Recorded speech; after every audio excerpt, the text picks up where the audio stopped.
Android users അല്ല, Android fans ഉണ്ട്. ഞങ്ങൾക്ക് ഐഫോണും സംഭവമൊന്നും ഇഷ്ടമല്ല, ഒരു മാറ്റമില്ല, ഒരു രസമില്ല എന്ന് വിചാരിക്കുന്ന ആൾക്കാരൊക്കെ ഉണ്ടെങ്കിൽ ഒന്ന് ഞെട്ടാൻ തയ്യാറായിക്കോളും. കാരണം iOS 19 ഗംഭീര മാറ്റങ്ങളുമായിട്ടാണ് വരാൻ പോകുന്നത്. ഭയങ്കര പുതുമയാണെന്നാണ് പറയുന്നത്. ഫോണ്ട് ഡിസൈനിൽ മാറ്റമുണ്ട്. ഫോണ്ട് ഡിസൈനിലെ മാറ്റം എന്ന് പറയുന്നത് നിങ്ങൾക്ക് ഇവിടെ സ്ക്രീനിൽ കാണാം. ഒരു വലിയ പട്ടയിലേക്ക് കൊടുത്തിരിക്കുന്നു. ക്യാമറ അലൈൻമെൻറ്റ് എന്നുള്ളതാണ്, അല്ലെങ്കിൽ ആ ഒരു ക്യാമറ ഐലൻഡ് എന്നുള്ളതാണ് വ്യത്യാസം. ബട്ട് UI കംപ്ലീറ്റ് മാറുമെന്നാണ് പറയുന്നത്. ഒട്ടനവധി പുതുമകളുമായിട്ടാണ് iOS 19 വരാൻ പോകുന്നത്. സോ ആപ്പിൾ ഫാൻസ് ഒക്കെ ഉണ്ടെങ്കിൽ വെയിറ്റ് ചെയ്തോളൂ. അതിൻ്റെ ഒപ്പം തന്നെ ഈ സാധനം വരാൻ പോകുന്നത് ഈ iPhone 17 സീരീസ് ഇറങ്ങും അതിൻ്റെ കൂട്ടത്തിലുണ്ടാവും. കലക്കുമെന്നാണ് പറയുന്നത്. ആപ്പിൾ ഫാൻസിന് അഹങ്കരിക്കാനുള്ള ചാൻസാണ്. കുറേ കാലമായിട്ട് നമ്മൾ മിണ്ടാണ്ടിരിക്കുവാണ്, ഒരു രക്ഷയില്ല. കാരണം ഒരു 3-4 വർഷമായിട്ട് ഒരേപോലെയാണ് ഐഫോൺ വന്നുകൊണ്ടിരിക്കുന്നത്, നമുക്കറിയാം. എനിക്ക് തോന്നുന്നത് 11 ഓക്കെ ആയിരുന്നു, 12 തൊട്ട് ഇങ്ങോട്ട് ആ സെയിം സംഭവമാണ്. സോ ഒരു മാറ്റം അവർക്കും അത്യാവശ്യമാണ്, അല്ലെങ്കിൽ യൂസേഴ്സൊക്കെ ഇട്ടിട്ട് പോകാൻ സാധ്യതയുണ്ട്. എന്തായാലും തവണ തകർക്കും എന്നാണ് പറയുന്നത്. ലീക്കാണ് കേട്ടോ. ഓക്കെ, അപ്പോൾ നമ്മൾ പറഞ്ഞു വന്നത് ഒരു ടെക് ന്യൂസ് ആണ്. ഇന്നത്തെ വീഡിയോ ഒരു ടെക് ന്യൂസ് ആണ്. ആദ്യത്തെ വാർത്തയാണ് ഈ പറഞ്ഞത് iOS 19 ഗംഭീര ചേഞ്ചുകളുമായിട്ട് വരുന്നത്.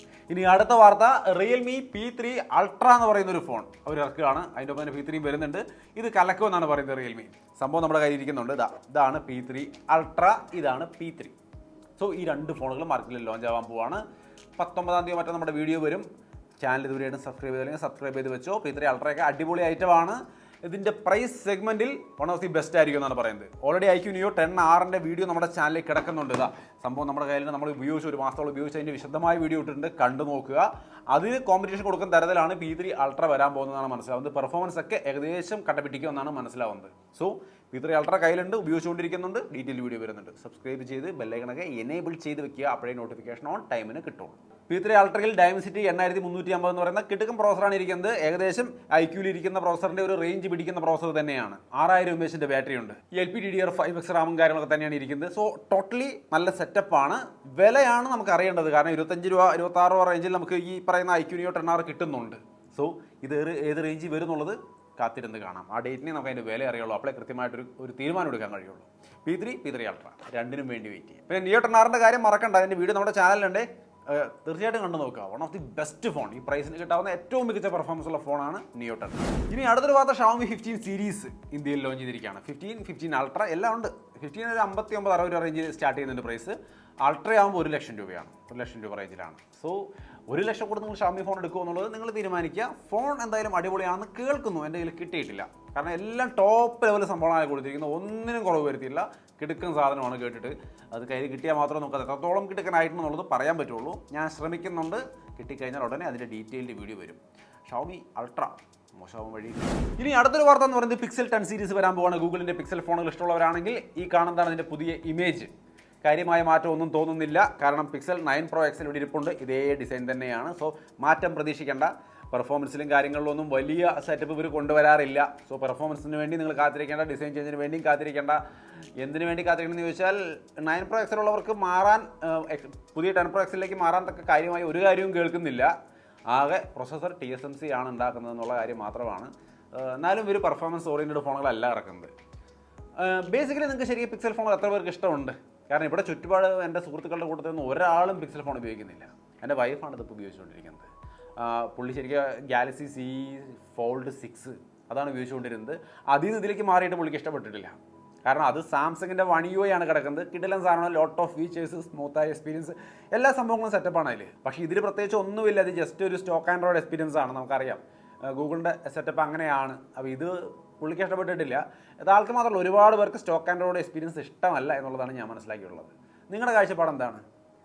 ഗൂഗിളിൻ്റെ ഫോണുകൾ ഇഷ്ടമാണോ നിങ്ങൾക്ക്? ഇത് ചോദിക്കാൻ കാരണം വേറെ ഒന്നുമല്ല, ഈ പിക്സൽ ഫോൾഡൊക്കെ കൂടി ഇരിക്കാൻ വേണ്ടിയിട്ട് കുറേ നാളായി. ഞാൻ പല വീഡിയോയിൽ ഇത് കാണിച്ചിട്ടുണ്ട്. ഞാൻ പലരോട് ചോദിച്ചിട്ടുണ്ട് ഇതിൻ്റെ വീഡിയോ ആവശ്യമുണ്ടോയെന്ന്. ഒറ്റ കമൻറ്റ് പോലും കണ്ടിട്ടില്ല പിക്സൽ ഫോൾഡ് വേണമെന്നും പറഞ്ഞുകൊണ്ട്. സാധനം ഇരിപ്പുണ്ട്. ഒറ്റ കമൻറ്റെങ്കിലും കണ്ടാലല്ലേ നമുക്ക് കമൻറ്റിൽ ആവശ്യപ്പെട്ടെന്ന് പറഞ്ഞുകൊണ്ട് വീഡിയോ എടുത്തേണ്ട ആവശ്യമുള്ളൂ. എന്താണ് പിക്സലിനോടുള്ള നിങ്ങളുടെ കാഴ്ചപ്പാട്? തീർച്ചയായിട്ടും ഒന്ന് കമൻറ്റ് ചെയ്യാം. ഇനി അടുത്തൊരു പ്രധാനപ്പെട്ട ന്യൂസാണ് OnePlus അലർട്ട് സ്ലൈഡർ റിമൂവ് ചെയ്യുന്നു. OnePlusൻ്റെ ഫോണുകളിലെ മെയിൻ സംഭവമാണ് ഈ അലർട്ട് സ്ലൈഡർ. അത് മാറ്റിയിട്ട് അവർ ആക്ഷൻ ബട്ടൺ കൊടുക്കാൻ പോവാണെന്നാണ് പറയുന്നത്. നമ്മുടെ ആപ്പിളിലൊക്കെയുള്ള same action button multi purpose ആയിട്ട് ഉപയോഗിക്കാമല്ലോ, അതാണ് അവർ ഉദ്ദേശിക്കുന്നത്. ഈ അലർട്ട് സ്ലൈഡർ ജസ്റ്റ് സ്ലൈഡ് ചെയ്ത് മ്യൂട്ടാക്കാൻ മാത്രമേ പറ്റുള്ളൂ. മറ്റേതാകുമ്പോൾ പല കാര്യത്തിനും നമുക്ക് കസ്റ്റമൈസ് ചെയ്യാം. അലർട്ട് സ്ലൈഡറായിട്ട് ഉപയോഗിക്കേണ്ടവർക്ക് ആ മ്യൂട്ട് ബട്ടണായിട്ട് ഉപയോഗിക്കാൻ സാധിക്കും, അല്ലാത്തവർക്ക് വേറെ ഫംഗ്ഷൻ ആയിട്ട് ഉപയോഗിക്കാം. സോ കസ്റ്റമൈസ് ചെയ്യാനുള്ള ഓപ്ഷൻ കിട്ടുമ്പോൾ നമുക്ക് ഉപകാരപ്രദമായിരിക്കും എന്നാണ് ഞാൻ വിചാരിക്കുന്നത്. നല്ല മൂവാണ്. പക്ഷേ എന്നാലും പലരും നെഗറ്റീവ് പറയുന്നത് കേൾക്കുന്നുണ്ട്. ഇതൊരു നല്ല യൂണിക്കായ ഒരു സെറ്റപ്പാണ്, എന്തിനാണ് ആപ്പിളിനെ ഫോളോ ചെയ്യുന്നത്? ന്യായമായ ചോദ്യമാണ്. എന്തായാലും അവർ ചെയ്യുന്നത് നല്ല ഉദ്ദേശത്തിലാണ്, അത് നല്ല കാര്യം തന്നെയാണ്. ഈ ഒരു ബട്ടൺ സ്പെഷ്യൽ ഉണ്ട് താനും അത് ഒരു കാര്യത്തിന് മാത്രം ഉപയോഗിക്കാൻ പറ്റുള്ളൂ എന്നുള്ള അവസ്ഥ വേണ്ടല്ലോ. കുറച്ച് മൾട്ടിപർപ്പസായിട്ട് ഉപയോഗിക്കാൻ ശ്രമിച്ചത് നല്ലതാണ്. ഇതിനെക്കുറിച്ച് അവർ സ്റ്റേറ്റ്മെൻ്റ് ഒക്കെ ഇറങ്ങിയിട്ടുണ്ടായിരുന്നു, ഞാനത് ട്വിറ്ററിലൊക്കെ ഷെയർ ചെയ്തിട്ടുണ്ട്, നിങ്ങൾക്ക് വേണമെങ്കിൽ ഒന്ന് വായിച്ച് നോക്കാവുന്നതാണ്. എന്തായാലും മാറുകയാണ് OnePlusൻ്റെ അൽട്ര.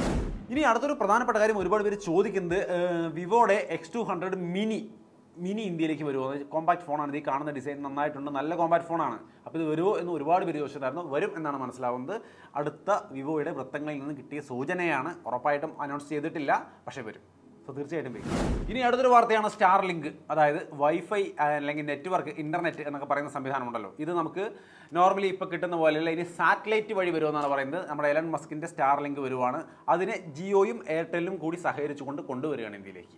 ജിയോ ഓൾറെഡി എനിക്ക് അതിൻ്റെ പ്രസ് റിലീസിൻ്റെ കാര്യങ്ങളൊക്കെ അവർ അയച്ചു തന്നിട്ടുണ്ടായിരുന്നു, ഇവിടെ സ്ക്രീനിൽ കാണാം.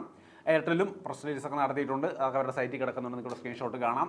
അപ്പോൾ ജിയോ എയർടെൽ സ്റ്റാർലിങ്കുമായിട്ട് വരുന്നു. ഇല്ലാത്ത നെറ്റ്വർക്ക് എത്താത്ത റൂറൽ ഏരിയകളൊക്കെ ഉണ്ടെങ്കിൽ അവിടേക്കൊക്കെ നമുക്ക് ഇനി ഈസി ആയിട്ട് നെറ്റ് എത്തും എന്നുള്ളതാണ് ഇതിൻ്റെ ബെനിഫിറ്റ് വരുന്നത്. ഇനി അടുത്തൊരു കാര്യം, ഓപ്പോയുടെ F29 ലോഞ്ച് ചെയ്യാൻ പോകുന്നുണ്ട് ഇന്ത്യയിൽ.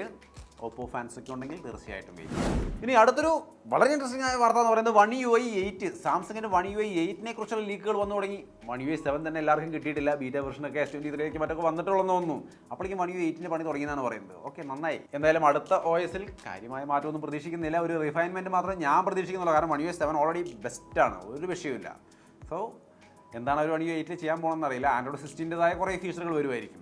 ആൻഡ്രോയിഡ് 16 ഫീച്ചറിനെ കുറിച്ച് അറിയില്ല എന്നുണ്ടെങ്കിൽ നമ്മളതിൻ്റെ ഡീറ്റെയിൽ വീഡിയോ ചെയ്തിട്ടുണ്ട് കേട്ടോ, ലിങ്ക് ഇവിടെ കൊടുക്കാം, കണ്ടു നോക്കുക. കുറച്ച് കാര്യങ്ങളുണ്ട്, ലോക്ക് സ്ക്രീനിലൊക്കെ വിഡ്ജറ്റ് ഇടാൻ പറ്റുന്ന സംവിധാനങ്ങളൊക്കെ ഉണ്ട്. സോ അപ്പോൾ അതൊക്കെ നമുക്ക് സാംസങ്ങിൻ്റെ പുതിയ ഫോണുകളിലും പുതിയ UI-ലൊക്കെ കാണാൻ പറ്റും. ലോക്ക് സ്ക്രീനിൽ വിഡ്ജറ്റ് ഇടുന്നത് കുറച്ച് സൗകര്യപ്രദമാണ്. സോ One UI 8നെ കുറിച്ച് ലീക്കുകൾ വന്നു തുടങ്ങി. ഇനി ലാസ്റ്റത്തെ ഒരു പ്രധാനപ്പെട്ട വാർത്ത, പ്രധാനപ്പെട്ടതല്ല, പോക്കോ ഫോണുകൾ ഇഷ്ടമുള്ളവരാണെങ്കിൽ പോക്കോ F7 അൾട്രയൊക്കെ ഗ്ലോബലി ലോഞ്ച് ചെയ്യാൻ പോകുന്നു. 50 രൂപ അടുത്തായിരിക്കും ഈ അൾട്രയുടെയൊക്കെ വില എന്നാണ് പറയുന്നത്. പക്ഷേ കിട്ടാവുന്നതിലേക്ക് ടോപ്പ് ലെവൽ പെർഫോമൻസ് കാര്യങ്ങൾ കൊടുത്തിട്ടുണ്ടാവുമെന്നാണ് പറയുന്നത്. എനിക്ക് തോന്നുന്നു IQ ഫോൺ, ആ ഫ്ലാഗ്ഷിപ്പ് ഫോണിനുള്ള കോമ്പറ്റീഷനാണ്, തകർക്കും. കാരണം വാല്യൂ ഫോർ മണി, പ്രൈസ് ചെയ്യുന്ന കാര്യത്തിൽ ഇവർ ഭയങ്കര സംഭവമാണ്. ഇവരൊരു പ്രൊസസർ വെച്ച് ചിലപ്പോൾ 8 അല്ലെങ്കിൽ 50 രൂപ താഴെ കൊണ്ടുവന്ന് കളയും. എന്തായാലും നോക്കാം. പോക്കോ F7 അൾട്ര ഇന്ത്യയിലേക്ക് വരുമെന്ന് എനിക്കറിയില്ല കേട്ടോ, അൾട്ര പക്ഷേ സാധ്യതയുണ്ടെന്നാണ് പറഞ്ഞു കേൾക്കുന്നത്. സോ പോക്കോ ഫാൻസൊക്കെ ഉണ്ടെങ്കിൽ പോക്കോയുടെ റിയൽ ഫ്ലാഗ്ഷിപ്പ് ഫോൺ വരുന്നുണ്ട്. സോ അപ്പോൾ അത്രയുമാണ് ഇന്നത്തെ കുറച്ച് പ്രധാനപ്പെട്ട ടെക്നോളജി വാർത്തകൾ. കൂടുതൽ ടെക്നോളജി വാർത്തകൾക്കും മറ്റൊക്കെ ആയിട്ട് നമ്മുടെ ചാനൽ മറക്കാതെ ഫോളോ ചെയ്ത് വെക്കുക. വീണ്ടും ഒരു വീഡിയോയിൽ കാണാം.